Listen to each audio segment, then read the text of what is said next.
Ertugrul Ghazi 13ویں صدی کے Anatolia ترکی کی تاریخ سے ماخوذ ایک عظیم الشان داستان ہے۔ ایمان، انصاف اور محبت کی روشنائی سے لکھی ایک بہادر جنگجو کی کہانی، جس نے اپنی ثابت قدمی اور جرت سے نہ صرف اپنے قبیلے بلکہ تمام عالم اسلام کی تقدیر بدل ڈالی۔ اووس ترکوں کے خانہ بدوش کائی قبیلے کو ایک ایسے وطن کی تلاش تھی جہاں ان کی نسلیں پرمان چڑھ سکیں۔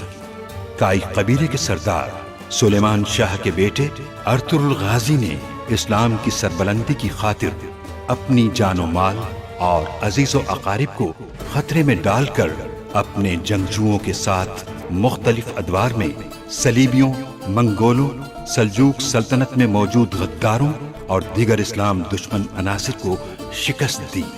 1280 میں ارطغرل کی وفات کے بعد اس کے بیٹے عثمان نے عظیم سلطنت عثمانیہ کی داغ پیٹ ڈالی، اور یوں خانہ بدوشوں کے اس قبیلے نے 3 بر اعظموں پر 600 سال تک حکومت کی۔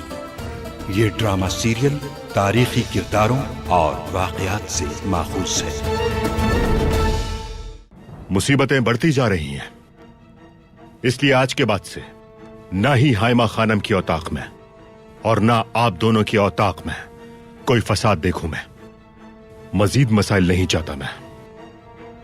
اگر تم نے 3 دن کے اندر سلجوق سرزمین کو نہ چھوڑا تو معاہدہ ختم ہو جائے گا اور تم مار دیے جاؤ گے۔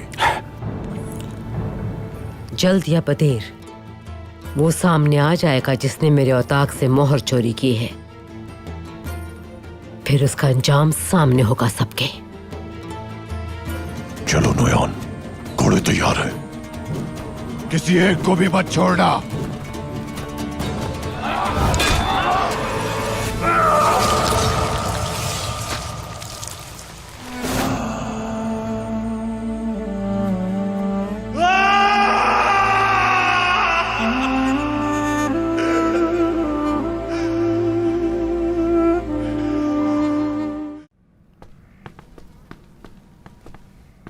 بیٹھو۔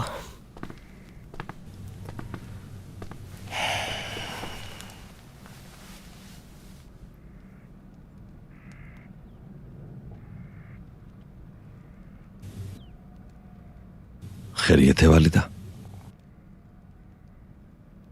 تاجر افراسیاب نویان کا مخبر نکلا۔ یہ آپ کیا کہہ رہے ہیں بھائی؟ سلجان کو اغوا کیا تھا اس نے، لیکن بے فکر رہو، سلجان اب ٹھیک ہے، میں نے اسے بازیاب کرا لیا ہے، اور سپاہی حمزہ شہید ہو گیا۔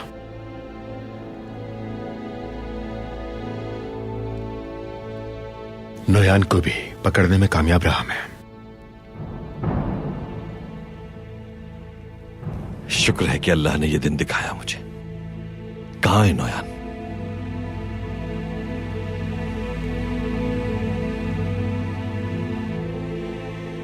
ہم اسے پھانسی دینے ہی والے تھے کہ امیر سعادتین کو پیک آ گیا۔ ہماری ریاست اور منگولوں کے درمیان امن معاہدہ طے پا گیا ہے۔ تو نویان کا کیا تعلق اس معاہدے سے؟ معاہدے کے تحت 3 سلجوق سپاسالاروں کے بدلے نویان کو منگولوں کے حوالے کرنا پڑا۔ یہ کیا کہہ رہی ہیں والدہ؟ آپ کیسے رضامند ہو گئے بھائی؟ ہم ریاستی معاہدے کو کوئی نقصان نہیں پہنچانا چاہتے تھے۔ جس بزاد نے سلجان خاتون کو اغوا کیا اسے موقع مل گیا تو اپنے مقصد کے حصول کے لیے قبیلے کی عورتوں کے ساتھ کیا سلوک کرے گا وہ جانتے ہیں؟ کیسے جانے دے سکتے ہیں آپ، یہ جانتے ہوئے کہ اس کے انتقام کی آگ جلا کر راکھ کر دے گی سب کچھ؟ سنگر تکین کہاں تھے بھائی؟ انہوں نے کیسے ہونے دیا یہ سب کچھ؟ بیٹا دراصل اسی نے قبیلے کے معززین کو اس معاہدے کی پاسداری پہ آمادہ کیا۔ اب تم ہی بتاؤ، میری جگہ اگر تم ہوتے تو کیا کرتے؟ کیا ہم نے ریاست کی خاطر جان قربان کرنے کا وعدہ نہیں کیا؟ اور کیا کرتے؟ ہم شاہی فرمان کی خلاف ورزی کرتے؟ خون بہتا اور امن ڈھونڈ لیتا اپنا راستہ۔ یاد رکھیں اس کافر کے مرہون منت جو امن یہاں ہوگا، نہ قبیلے کو اور نہ ہی ریاست کو اس کا کوئی فائدہ حاصل ہوگا۔